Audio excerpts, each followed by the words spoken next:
Et ce qui est sûr, chaque pas que tu es en train de faire, c'est une empreinte que tu es en train de laisser. Parce que ceux qui vont regarder ton travail et qui vont vouloir faire comme toi vont passer par là. Et tu auras déjà mis les marques. Salut et bienvenue dans Kaolo Bar, le podcast qui met en valeur la communauté camerounaise en donnant la parole à celles et à ceux qui connaissent une vraie réussite dans leur pays d'adoption, l'Allemagne. Mon nom est Paul Junior Samangasu et je vis en Bavière. Chaque mois, je discute avec une ou un camère au profil et au parcours remarquable. Les sujets évoqués couvrent aussi bien les études, la création d'entreprises et les investissements que le sport ou la musique. En un peu plus de 50 minutes avec mon invité, nous passons en revue son parcours, ses réussites, sa perspective, le tout agrémenté d'anecdotes.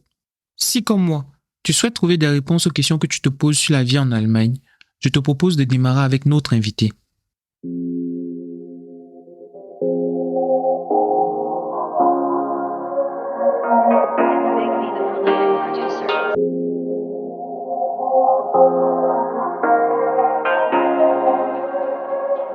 It's Big B, the prolific producer.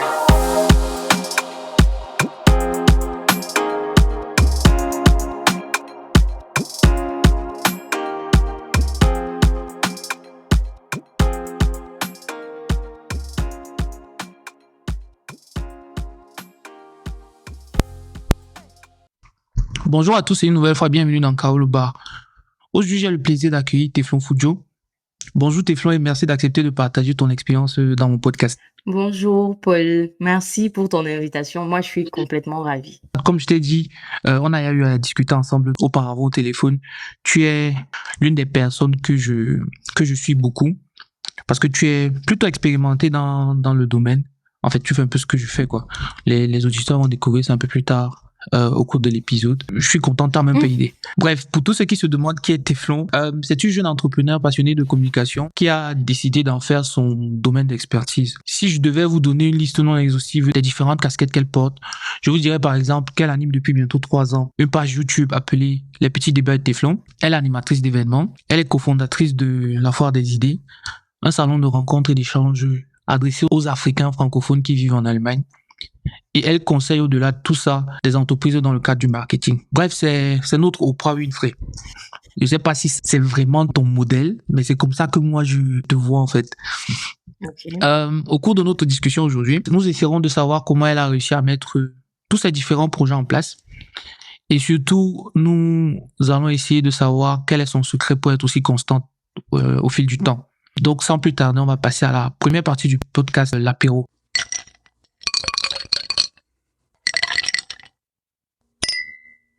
L'apéro. Ok, nous voilà maintenant dans l'apéro. Teflon, dans cette partie, je laisse toujours le champ libre à mon invité pour qu'il puisse se présenter en quelques mots pour les auditeurs.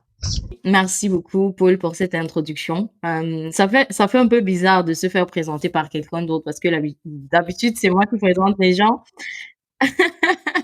Mais c'est très agréable. C'est très agréable de savoir qu'il y a quelqu'un qui te suit, qui connaît un peu ton parcours, qui a cherché, qui s'intéresse. Ça fait du bien. Et puis, quelque part, c'est aussi pour ça qu'on a mis ça sur les plateformes et que ce soit accessible aux gens. Donc, pour ma présentation, je vais commencer par dire que je suis une femme noire, originaire du Cameroun, le pays des Vandards. Et j'en suis, La planète. oui, bientôt Galaxie, je sais même plus jusqu'où on va aller, mais bon. On attend que ça se concrétise aussi dans les actes, hein, parce que être la Galaxie sans rien, Exactement. ça sert à rien. Mais bon, je suis originaire donc du Cameroun, plus précisément de la région de l'Ouest. Je suis Bouddha. Et j'aime souvent dire que je suis aussi l'avocat Bird. Donc, voilà. On utilise un peu les stéréotypes pour se donner les points soi-même parfois. Donc, c'est un peu comme ça que je m'appelle constamment. Ok. Au-delà de ça, je suis donc quelqu'un de très passionné. Je suis quelqu'un de très famille aussi. La famille occupe un rôle vraiment essentiel dans ma vie et dans mon équilibre mental. Je suis passionnée, donc, comme tu l'as dit, de communication, mais ça, c'est vraiment depuis le début. J'ai toujours été quelqu'une de très bavarde. J'ai toujours cherché les discussions, cherché à poser les questions. Je me suis toujours intéressée aux langues et à l'art vraiment oratoire, sans le savoir au début, mais après j'ai compris que c'était ça. Donc, finalement, tout ce que je fais aujourd'hui que ce soit dans la production de vidéos et animation d'émissions que je fais sur ma chaîne Les Petits Débats de Téflon, que ce soit sur la modération de live de débats que je fais sur sur l'association ACAG, Alliance TV, ou alors dans la modération même d'événements en présentiel, mariage, anniversaire et autres. C'est vraiment une extension de cet amour pour la communication et les discussions. Maintenant, j'ai un peu professionnalisé ça et je me suis intéressée aussi au marketing parce que finalement, quand on communique, on peut aussi se mettre à communiquer sur des services et des produits. Donc, je me suis retrouvée en train d'être une autodidacte aussi dans le marketing de communication et travailler avec des marques comme Saveurs d'Afrique et bientôt une autre sur un peu, voilà, la communication ou bien la mise en place des stratégies de communication pour atteindre une cible au mieux. Donc voilà un peu grosso modo ce que je suis. Je suis beaucoup de choses et je suis aussi entrepreneur comme tu l'as dit. Je tiens vraiment à participer au développement de mon pays. Et ça passe par Mhm. justement les entreprises dans lesquelles je me suis investie au Cameroun, notamment La Petite Fermière qui est l'entreprise de fumage de produits carnés de ma grande sœur, Amanda Tima. J'ai déjà aussi réalisé une interview avec elle sur ma chaîne. Ouais, je l'ai vu. Dans laquelle je Focus m'investis. time, n'est-ce pas? Oui, oui, oui, Focus Time, exactement. Dans laquelle je m'investis énormément. Donc, je suis aussi partenaire. Donc, Mhm. l'évolution de ça, c'est vraiment le rendu que donne, que le travail en commun donne, tu vois. Et Pharmadi, qui est la ferme qu'on a à Yaoundé avec des co-founders finalement. Ce sont plus des amis, ce sont des partenaires de business. Mhm. Et nous faisons dans la production de poulet de chair. Donc voilà un peu les différentes activités dans lesquelles je suis au quotidien.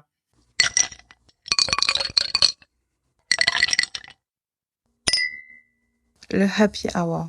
Je voudrais commencer par ton histoire au Cameroun. Tu as dit que la famille était très importante pour toi, que tu étais très, très famille et tout. Tu entreprends avec ta sœur, par exemple. Dis-moi un peu, tu viens de l'Ouest, oui, mais comment tu as fait pour venir ici? Comment ça s'est passé? Euh, ça c'est une très bonne question. Pour dire vrai, ça c'est la partie du film où mon père ne m'a pas consulté. En fait, je viens d'une famille de six enfants. Je suis la cinquième. Donc tous mes grands frères ont fréquenté, étudié au Cameroun. Arrivé à mon niveau, quand je faisais seconde, je me rappelle un matin, mon papa me dit que oui, il y a une tata, machin, en Allemagne et tout et tout. Non, qu'est-ce que je raconte en première? Elle est en Allemagne et tout, et ça pourrait être intéressant et tout. Avant que je saute et que j'ai le bac, en fait, j'étais en train de faire les coups de langue. Sincèrement, je suis pas capable de vous Ah dire. bon? Ouais, je suis pas capable de vous dire si à un moment donné, je me suis assise, j'ai checké, qu'il y a quoi en Allemagne, qu'est-ce que machin et tout. Ça s'est fait comme ça. Subitement, j'étais en train de faire les cours de langue à Yaoundé parce que j'ai fait tout mon cursus secondaire en Gaoundéré. Je suis vraiment un enfant du Cameroun parce que j'ai beaucoup voyagé à cause du travail de mon papa. Enfin, il est toujours, mais à la retraite, ingénieur en télécom. Mhm. Du coup, je suis née à Douala. J'ai fait Berthaud ensuite. Ensuite, j'ai fait Garoua. Après, Maroua. Et après, Ngaoundéré. Ah Et puis, j'ai ouais! fini à Yaoundé. Donc, je suis vraiment un Tu étais enfant du chez moi, toi? Cameroun. Ouais.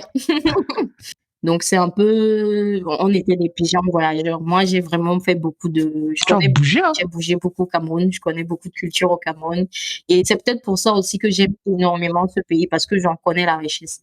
Euh, du coup, pour revenir à mon voyage, c'est donc quand moi je finis la terminale et je vais je vais à Yaoundé pour faire les cours de langue en fait. Je fais aussi comme tout le monde un peu Guayaquil par-ci, mais c'est vraiment des choses qui se sont passées sans que on ne s'asseye clairement pour en discuter et te dire que ouais, est-ce que ça t'intéresse? Je suis sûre encore aujourd'hui que si on m'avait demandé mon avis, j'aurais dit non. Donc peut-être c'est pour ça aussi qu'on m'a pas demandé mon avis. J'ai toujours eu le mal du pays très tôt depuis que je suis arrivée jusqu'aujourd'hui. Je l'ai toujours. J'ai jamais pu me sentir Ok. à l'aise en Allemagne. Mais bon, ce n'est pas de ça que voilà. Ça ne va pas m'aider de pas me sentir à l'aise, tu vois. J'ai plutôt la tête un peu sur les épaules. Du coup, je sais que, OK, je me donne les moyens de faire ce que j'ai à faire et de rentrer. Et voilà. Donc, c'est dans ça que Mhm. je suis, voilà comment je fais pour arriver en année. Ok. Et tu es arrivé très tôt, tu es arrivé à 18 ans, c'est ça? Oui, 19 ans, je pense. Parce que après le bac, je crois que j'ai fait un an et demi au Cameroun, hein. Temps de faire les cours de langue et Mhm. tout. Ouais. Qu'est-ce que tu as étudié une fois ici? Électrotechnique. Là encore, je me suis retrouvée dans la même chose. Les choses de on t'embarque, on t'embarque, on t'embarque. En fait, moi, j'ai commencé à apprendre. C'est grâce vraiment à mes activités dans la com et quand j'ai décidé de prendre vraiment sur moi, de faire les choses que je veux, qui me passionnent, que j'ai commencé à own my life. En parlant avec toi et en faisant mes recherches à côté, j'ai vu revenir le mot ou le nom Team Zero plusieurs fois. Est-ce que tu peux expliquer à ceux qui nous écoutent de quoi il s'agit? Ben oui, bien sûr. Ça, c'est un passé tellement historique. Quand tu dis Team Zéro, j'ai l'impression que ça remonte à il y a de cela, je sais pas moi. J'ai envie de dire que ça, c'est l'époque, ça. En fait, Team Zéro, oh, vraiment, franchement, Team Zéro, c'est le succès. C'est vraiment, tu vois, genre, je pense que dans la vie des gens, de tout le monde, il y a tout ce truc que tu dis que, mais si j'avais continué, ce serait loin. Team Zéro, c'est ça. C'est ça pour moi aujourd'hui parce que c'est une aventure. Comme je disais, j'ai toujours été très passionnée par tout ce qui est discussion, échange, partage, bavardage et tout. Donc, on était réunis, avec mes amis, tout ça, tout ça. Et puis, bon, comme ça, hein, on a dit, bon, on va faire comment pour tuer le temps parce qu'on étudiait, ça nous, vraiment, on s'ennuyait, tu vois. Et je pense que j'ai eu l'idée un jour de faire un scénario et ça s'appelait Taper d'eau. Et donc, je sais plus si j'ai écrit. Vite fait, j'ai gribouillé deux, trois textes comme ça. Je leur ai proposé. J'ai dit, les gars, en tout cas, faisons ce marche. Vous savez que c'était, en fait, moi, je marchais avec des garçons. J'ai toujours marché avec des garçons. Et c'était mes gars. Donc, on faisait, ils me suivaient dans mes folies et tout et tout. Ils ont dit, mon frère, envoie ce moment, on fait hier, quoi. Et c'est comme ça, en fait, qu'on fait un épisode. Et c'était genre, il y avait un gars qui sortait avec moi et puis il a tapé d'eau sur moi. Ou c'est avec moi qu'il a tapé d'eau, je ne savais même plus. Et en tout cas, ce qui est sûr, quelqu'un a tapé d'eau à quelqu'un et on a fait un petit scénario avec ça et tout. Et on a déposé sur YouTube, sur Facebook. Et c'était l'époque où Facebook venait de prendre et tout dans la communauté noire africaine. Et on est en 2000, je crois qu'on est en 2016. Je pense qu'on est en 2016. Et sinon 15, mais c'est entre 2016 et 2015 et 2016. Et donc, la vidéo a tellement, je pense qu'elle a peut-être 10 000 vues, un truc comme ça sur Facebook aujourd'hui. L'épisode là était un truc, mais de ouf. C'est parti comme la blague. Les gars ont liké, les commentaires, on voyait les commentaires, ça nous sauçait. On dit, hé, attends, on peut devenir 10 acteurs comme ça, comme la blague. Ok, d'accord. On a commencé à sortir de tous les côtés les scénarios différents. On faisait c'était vraiment des petites capsules, toujours 3, 5 minutes. Une idée vient, on essaie de noter. Et ce qui était bien, c'est que c'était très spontané. On n'avait pas de script, on se prenait pas la tête. On n'allait pas se faire des séances de répétition ou je ne sais quoi. Et on avait la chance d'avoir un photographe dans la ville fossile, dont lui aussi, il était venu entrer dans l'histoire. C'est des aventures, franchement. C'est une aventure qui nous a vraiment permis de déstresser, comme on dit souvent, et de prendre notre pied, hein, en fait, tester un peu l'octorat et voir de quoi est-ce qu'on est capable. Après, on a voulu pousser, j'ai voulu pousser et j'ai décidé de faire un film. Et ça s'appelait Largo 4G avec la même Team Zero. Et j'ai rédigé là, par contre, j'ai rédigé tout un script et tout, les scènes et tout. Le film, ça devait être une go qui est monte ici, elle monte. 4G devait représenter le fait qu'elle a plusieurs gars, tu vois. Et à l'époque, la go en question, c'était Mélissa Tezano, elle est mannequin top modèle aujourd'hui. Et elle a vraiment très bien joué son rôle et tout. Et on a fait une partie 1. J'avais écrit la partie 2, mais elle a jamais été tournée. Parce qu'après, finalement, les gens, chacun a eu des difficultés ici et là.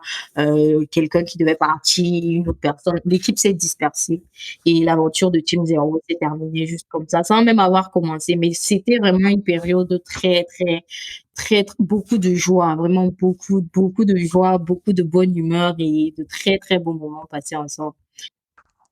Ok. Maintenant, parlons des petits débats de Téflon. On était dans le passé, maintenant on est dans le présent, on est dans l'actualité. Les petits débats de Téflon, c'est ta page YouTube. La page YouTube que tu animes Mhm, depuis mhm. 3 ans bientôt, d'après ce que j'ai vu. Et on va procéder de la même manière qu'on a fait avec la Team Zero. Donc, je vais te demander d'expliquer en quelques mots de quoi il s'agit sur cette plateforme. Quels sont les sujets que tu couvres? Alors, les petits débats de Téflon, c'est une chaîne YouTube, comme tu l'as dit tout à l'heure, sur laquelle je vais organiser des débats. C'est même pour ça que ça s'appelle les petits débats de Téflon. Mhm. En présentiel et maintenant depuis un an, en live aussi. Parce que pour le problème de disponibilité et de déplacement, parfois, c'est difficile d'avoir tout le monde. Or, en live, tout le monde est chez Ouais. lui tranquille et puis ça se fait. Donc, voilà. Donc, l'idée, c'est quoi? C'est que je pense qu'il y a des discussions, pardon, et des sujets qui concernent beaucoup la jeunesse, sur lesquels on ne parle pas beaucoup. Ou alors les endroits où on en parle, je trouve que c'est pas les jeunes qui en parlent. Et je venais un peu résoudre cette problématique-là avec mon plateau.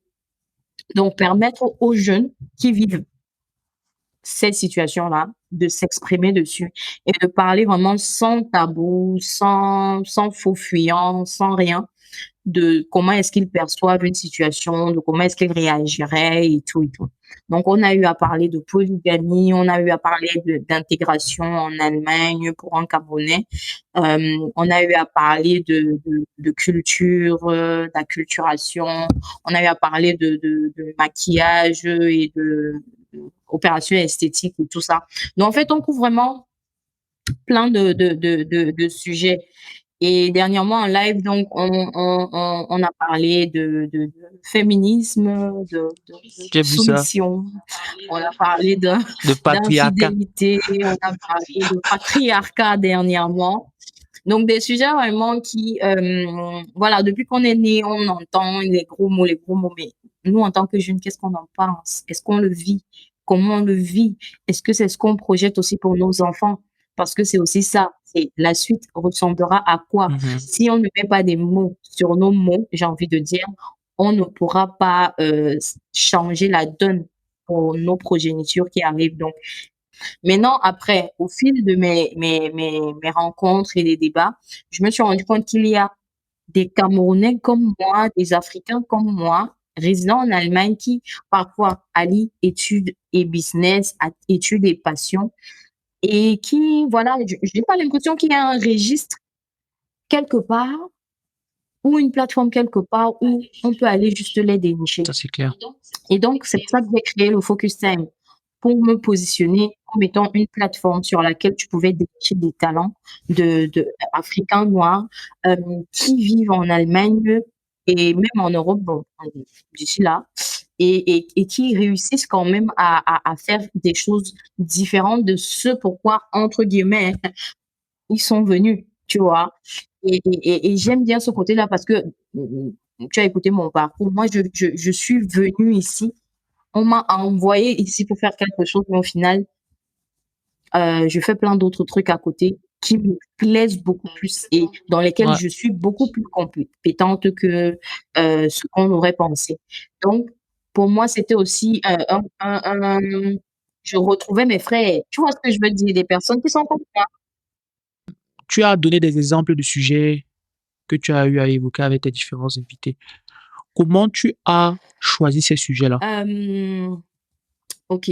Les sujets, je les choisis de façon parfois spontanée. Parfois, c'est en fonction de ce que je vois, je lis parce que je consomme beaucoup de contenu aussi. Je consomme des podcasts, je consomme des émissions télévisées et beaucoup de notions aussi de débat. Donc, parfois, je vais m'inspirer si là, on crée jamais rien ex nihilo, on s'inspire tout de quelqu'un quelque part. Et parfois, c'est même aussi des situations que je vis moi-même. Donc, genre, tu as lancé un débat vite fait avec un frère et puis tu t'es étonné sur sa façon de réfléchir. Et du coup, ça t'inspire, OK, essayons de voir si c'est la majorité qui pense comme ça. Ou alors, un autre endroit où je prends mon inspiration, c'est les recommandations. Quand je commençais les débats, à la base, je faisais un débat sur mon WhatsApp. Chaque vendredi 17 h, les gars savaient qu'ils avaient déposé un sujet. On débattait en inbox, puisque c'est même de là que les débats les petits débats de Téflon sortent, en fait. C'est de mes conversations WhatsApp. C'est eux qui m'ont poussé à créer une chaîne YouTube parce qu'on débattait chaque vendredi 17 h sur mon compte WhatsApp. Et parfois, c'est eux qui envoient donc les sujets que mes soeurs attends, lance un peu ça. Il y a une histoire, tant. Est-ce qu'on peut pas discuter sur ça? Je me rappelle qu'une fois, un des sujets que j'ai posté était lié à une situation qui était proche de moi. Donc, il y avait une amie qui vivait un truc et j'avais demandé aux gens, parce que je n'arrivais pas à la convaincre seule, tu vois.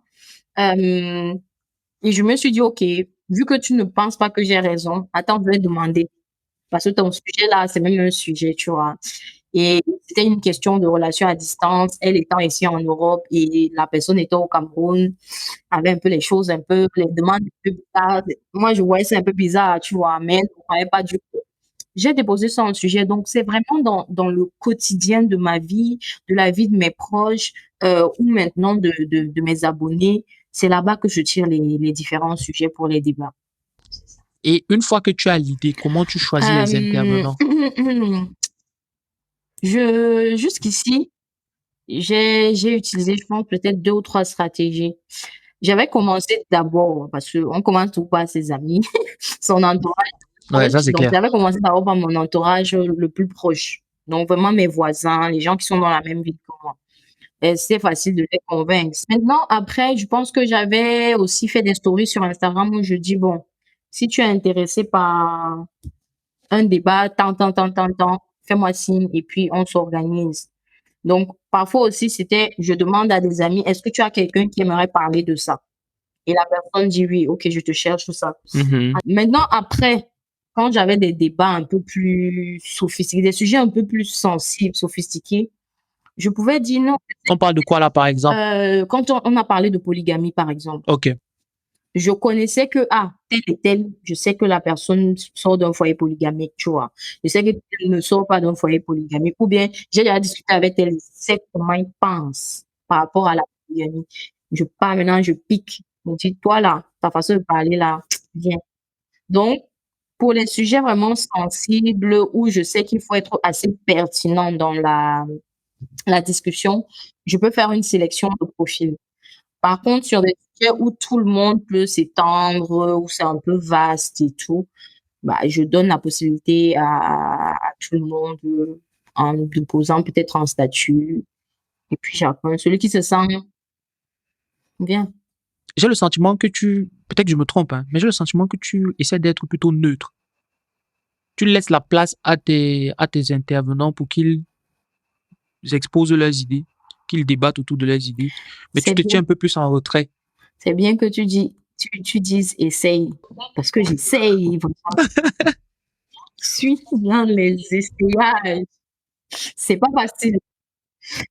Je me retiens. Je t'ai dit, parce que je t'ai dit au début, j'aime discuter en fait. J'ai créé ça parce que j'aime participer à des débats, avoir un argumentaire solide, convaincre, apporter. Donc, c'est-à-dire, tu vois, quand quelqu'un donne un argument et tout, pendant qu'il est en train de commenter, tu as vu comment tu vas lui donner au compte d'argument à terre là.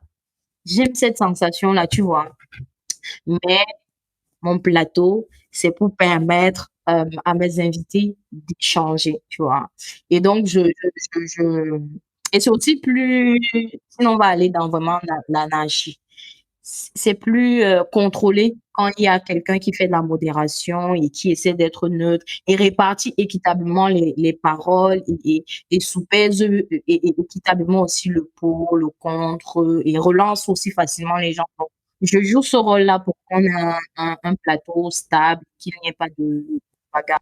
Quel est le débat qui a le plus marché dans l'histoire des petits débats de show? La polygamie, il a plusieurs milliers de vues. On se demande pourquoi. On se demande pourquoi. Like, C'est seriously. c'est ton débat préféré. Non. Mon C'est- débat préféré, c'était les débats sur les violences conjugales. C'est mon débat préféré pour plusieurs raisons. Parce que c'est vraiment...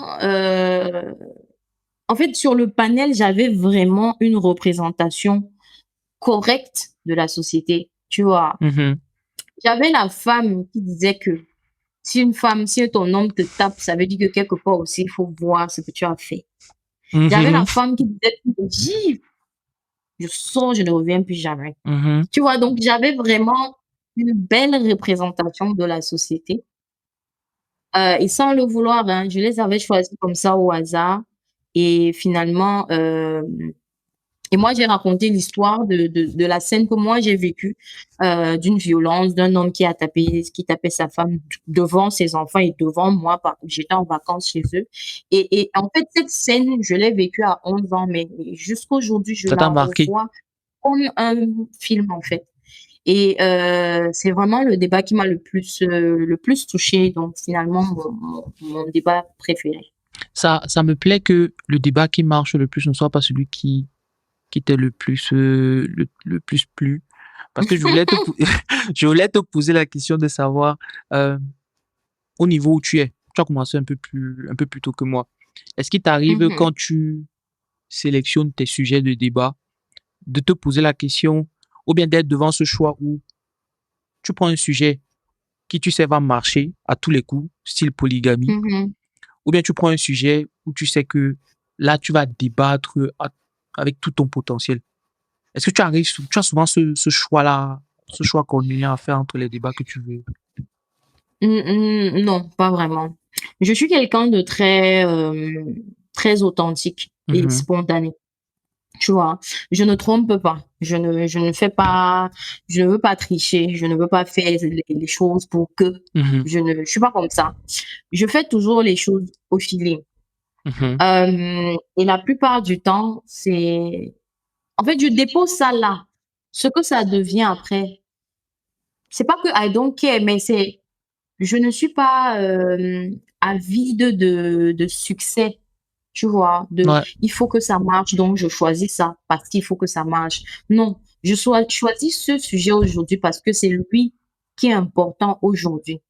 Quand on a parlé de patriarcat le 8 mars, c'est parce que la journée du 8 mars, c'est une journée où pour moi, on doit percer les abcès mhm. sur certains sujets.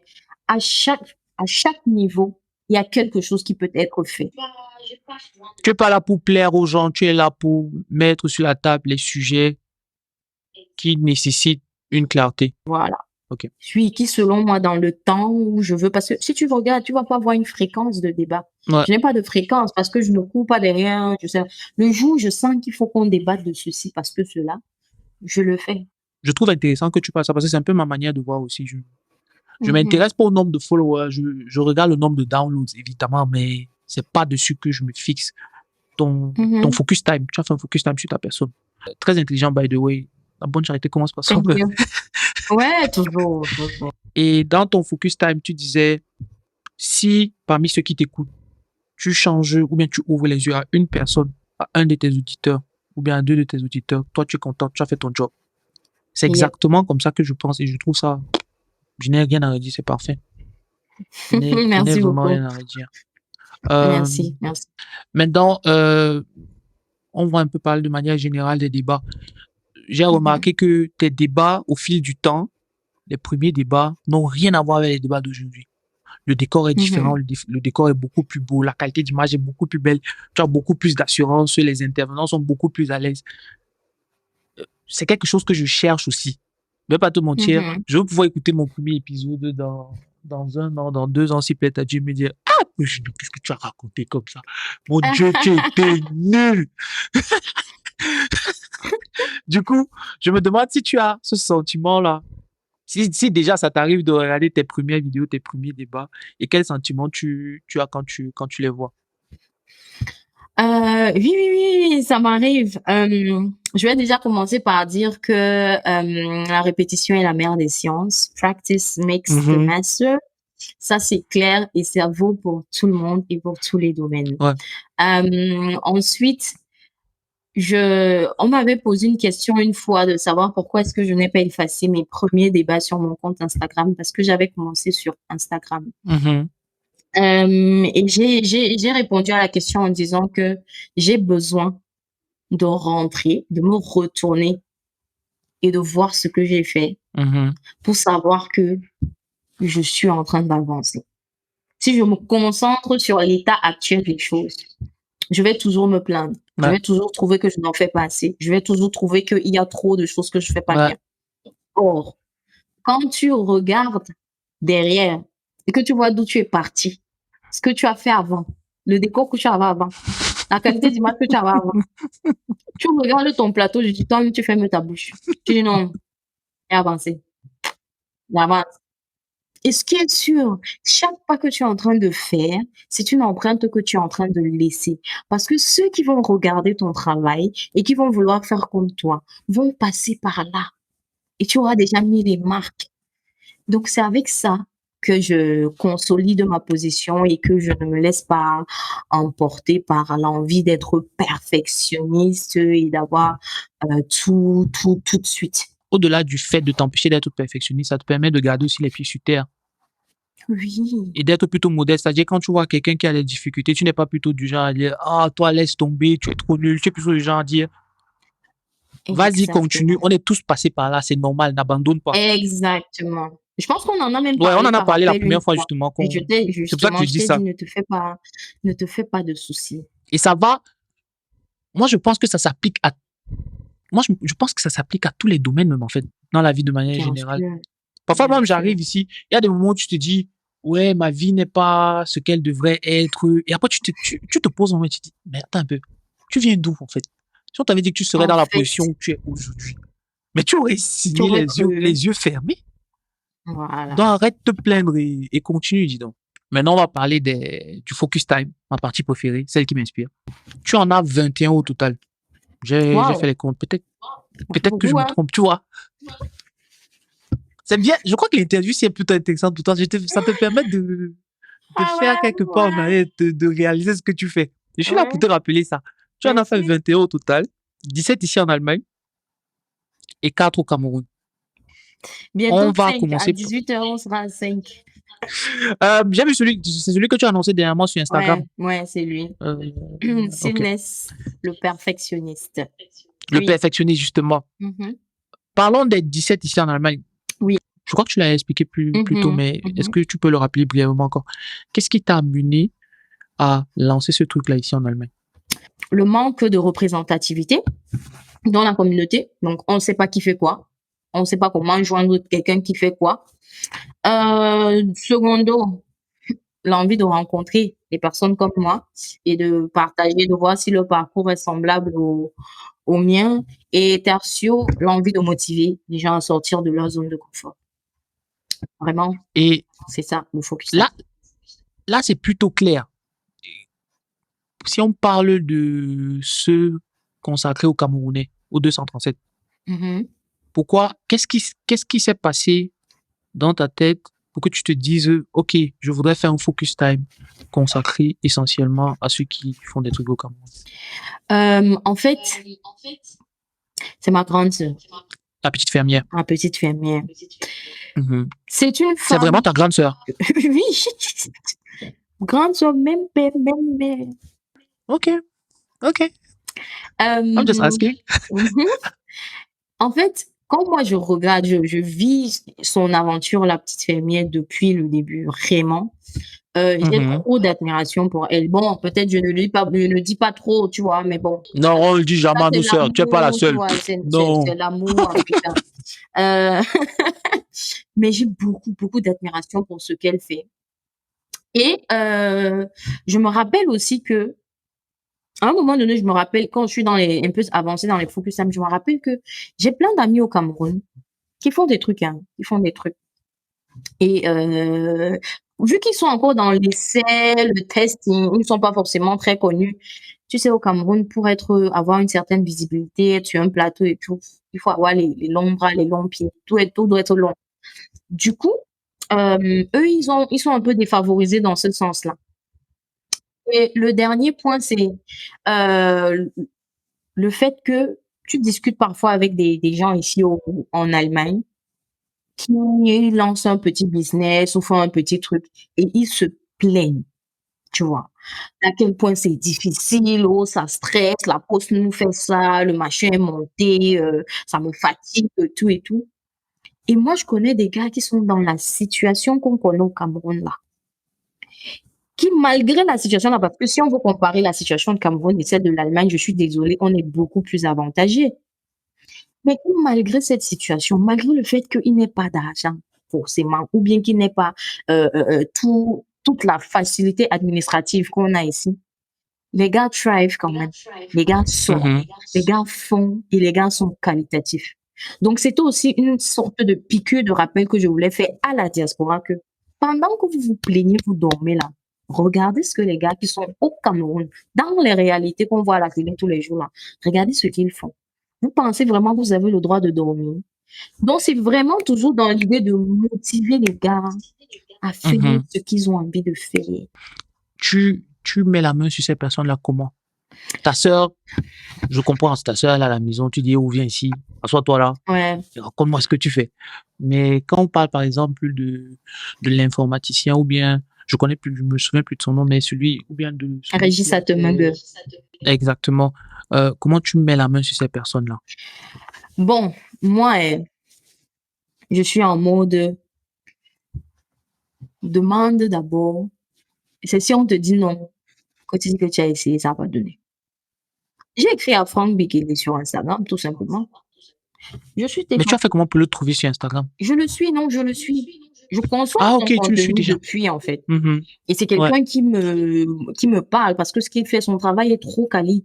Et en fait, je trouve que il est même underrated. Normalement, il devrait être plus visible. Et je l'ai dit dans son interview, par les maisons de tourisme, par les trucs, c'est eux qui Mhm. devraient le prendre et le positionner. Donc, moi, je suis une fan de son travail avant, Mhm. tu vois. Comme je suis fan C'est vrai que tu le dis aussi dans de le Focus Time en lui-même. exactement. Ouais. Et je lui écris sur Instagram, je lui dis, ouais, je vais venir au Cameroun et je vais faire une session de Focus Time et tout. Et si ça vous dit, on peut travailler ensemble et tout. J'aimerais bien faire un épisode avec vous. Et lui, il était déjà, parmi, il était aussi fan de ce que je faisais.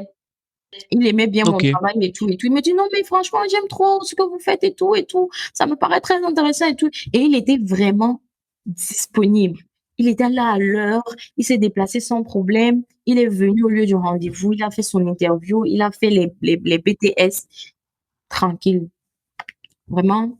Donc, c'est ça. Il a fait les BTS. Les backstage, les vidéos backstage Ah, de ok. l'interview. Ok. Et maintenant, les autres, c'est Régis Satemeung, c'est quelqu'un, je le dis dans l'interview, on a fait la 6e ensemble quand j'étais à Berthoud. Mhm. Et moi, quand je disais que je suis quelqu'un de famille, c'est vraiment famille globale. Et si tu as été quelqu'un dans ma vie avec qui on a passé vraiment de bons moments, moi, je vais pas te lâcher, en fait. Tu vois. Donc, Ok. moi, mes camarades de la 6e, de la terminale, des trucs comme ça, c'est des personnes avec qui je suis encore en contact. En tout cas, celles avec qui je m'entendais bien. Donc, je peux encore leur écrire, Mhm. je peux encore les retrouver. Quand je suis au Cameroun, on se voit. Si je suis dans la ville, on se voit et tout. Maintenant, il y a 2 autres qui arrivent. Ça va être des recommandations d'amis à moi. Donc, j'ai mes relations au Cameroun, tu vois, et j'ai des gars qui connaissent des bons endroits, des bonnes personnes, des bons gens. Et c'est lui que j'ai contacté. Je lui ai dit, ah, tu sais que je veux faire des focus time et tout et tout. Donc, si tu as 3, 4 profils là, tu me les proposes. Du coup, Njoki Corinne, par exemple, c'est un profil qui m'a été proposé. Lena Nvondo qui arrive après, c'est un profil qui m'a été proposé. Et il y a un troisième qui est le photographe que j'ai engagé pour faire les focus time ce week-end-là. Il a Mhm. tellement tourné les focus time avec moi qu'à la fin, il me dit, tu sais quoi, ce que tu fais, c'est trop bien. Pardon, je vais m'asseoir, on fait ma part. Je te promets. Donc, lui, c'est le dernier focus time qu'il va poster. Et c'était vraiment spontané de ouf. J'avais pas préparé. Et tout ça s'est fait sur un week-end, c'est ça? Ça s'est fait en un jour. En un jour? Ouais. Le focus, à part le focus time de ma grande sœur, c'était à Bafoussam chez elle, oui. Mais les 6 autres qui arrivent, qui sont sortis, parce que j'en ai fait 7 au total, donc il y a encore 2 vidéos qui arrivent. Non, il y a encore 3 vidéos qui arrivent. Ce sont des focus time qui ont été faits en une journée. On a tourné de 9h à 19h. Pouh. C'était ouf. Donc, j'étais venue avec une valise, je changeais mon outfit, l'invité vient, on parle. Après, je change le outfit, on change le décor. Donc, j'avais demandé à mes invités de venir avec ce qui représente leur travail. Donc, tu vas avoir le photographe qui avait ses photos, qui avait des photos, des trucs comme ça. Tu vas avoir le national brand qui avait les photos des endroits où il est allé, qu'il a filmé et tout. Tu vas avoir la J'ai vu que ta soeur avait présenté comment elle fume les produits. Exactement. Tu vas avoir la go des accessoires. J'avais porté ses chaussures. Il y avait un peu des styles là, les trucs qu'elle fabrique. Et c'est comme ça. Je crois qu'elle portait un vêtement de sa fabrication. Exactement. Donc, c'est comme ça qu'on a essayé dans la maison qu'on avait. On a fait parfois, on était à l'étage, parfois on était sur le canapé en bas. Mais tout ça, c'est la même maison. Quand tu prends toutes ces personnes qui sont passées sur ton plateau, dans le cadre du Focus Time, que ce soit ici en Allemagne ou au Cameroun, quel est le point commun entre toutes ces personnes? Le point commun, je pense que c'est la détermination. C'est la détermination. Ça peut avoir plusieurs synonymes, mais c'est le mindset, c'est leur courage, c'est leur volonté de réussir. Donc, c'est vraiment tout ce jargon-là qui est leur point commun. Parce que dans chaque histoire, tu te rends compte qu'ils ne sont pas concentrés sur le présent, sur ce qui se passe actuellement, sur l'état actuel des choses. Parce que l'état actuel, à chaque fois, c'est pas des richards, c'est pas des gens qui ont déjà percé. Ils sont concentrés sur ce qu'ils savent qu'ils peuvent et vont accomplir s'ils continuent à faire ce qu'ils sont en train de faire. Et pour ça, il faut de la détermination et un mindset costaud. Et c'est ce qui moi je pense que c'est ce qui les relie. Les relie. Ouais. Que ce soit en Allemagne ou ici, enfin, tu vois, je suis même au Cameroun. Que ce soit au Cameroun ou ici en Allemagne. Peut-être que le pays ici n'est pas plus. Le mindset. Mais quand tu parles comme ça, je me dis, parmi les personnes que tu recherches pour ton Focus Time, tu ne cherches pas forcément les personnes qui connaissent une réussite extraordinaire, qui ont fait des trucs de malade. Non. C'est vraiment ça. Je me trompe en fait, ou c'est vraiment ce que tu recherches? Tu es un bon analyste. Tu as bien analysé la chaîne.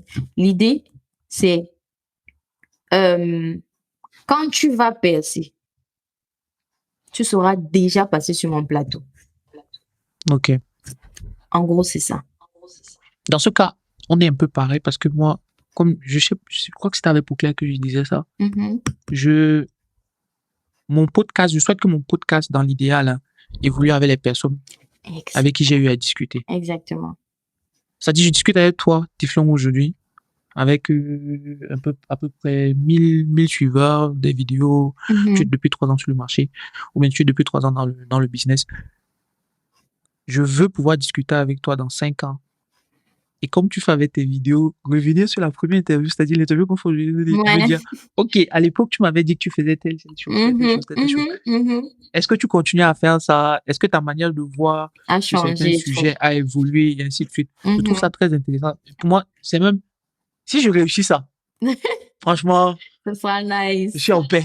Là, j'ai fait mon boulot. Je peux mourir en paix, franchement. Non, je veux pas juste avoir quelqu'un, juste pour que les gens m'écoutent. Déjà, c'est même pas ça mon objectif. Mais je veux que mon podcast grandisse avec les personnes qui y participent. Je veux pouvoir revenir peut-être. Ouais. Tu dis un truc très intéressant parce que moi, justement, je suis en train de travailler à ça aussi parce que les personnes que j'ai invitées dans la première partie en Focus Time, ils ont tellement évolué parce que je les suis. Et il y en a même déjà qui m'ont dit, je viens de donner l'actualité quand? Et je suis en train de travailler sur leur actu. Tu vois, les tout premiers là et tout. Et c'est justement ça l'idée. C'est qu'on avance ensemble et que les gens qui vous ont vu au plus bas voient comment vous passez au step 2, step 3, step 4. Et après, finalement, vous atteignez les summums. et tout le monde voit que c'est possible. Ouais. Ouais. Non, c'est important pour moi de clarifier ça parce que je peux très bien imaginer qu'il y a des personnes qui me suivent et qui se disent, mais lui, il prend que des jeunes, il prend que des gars qui sont au début de leur carrière, il prend pas des gens qui ont vraiment réussi, il prend des gens qui sont en plein milieu du truc. Et je veux juste rappeler, c'est pas vraiment ce qui m'intéresse. Il y aura des personnes qui ont réussi complètement ou bien qui ont presque délivré le game dans leur domaine, mais c'est pas ce que je recherche activement, quoi. Je veux juste quelqu'un qui a le courage de se lancer et qui donne le courage à tous ceux qui nous écoutent de se lancer aussi. Parlons brièvement des Chill Talk. Oui. C'est une rubrique que j'ai découvert en regardant ta page YouTube. Il y a deux vidéos que j'ai vues dessus. Est-ce que tu peux en parler? C'est quoi l'idée derrière? C'est notamment parce que, ça c'est une bonne question vraiment. En fait, le Chill Talk existe parce que, je t'ai dit, dans les débats, je me suis positionnée en tant que celle qui modère. Et j'essaye, je t'ai dit, de ne pas participer. Mais c'est ma chaîne. Pourquoi je participe?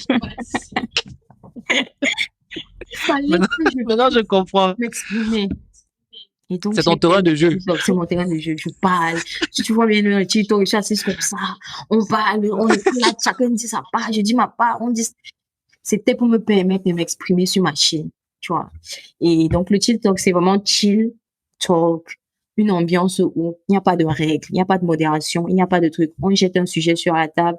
Ça peut être des anecdotes à raconter sur quelque chose qu'on vit. L'éducation au Cameroun, par exemple. J'ai beaucoup d'idées. Tu as par exemple parlé de tes années de lycée, de collège. De lycée, voilà, tu vois.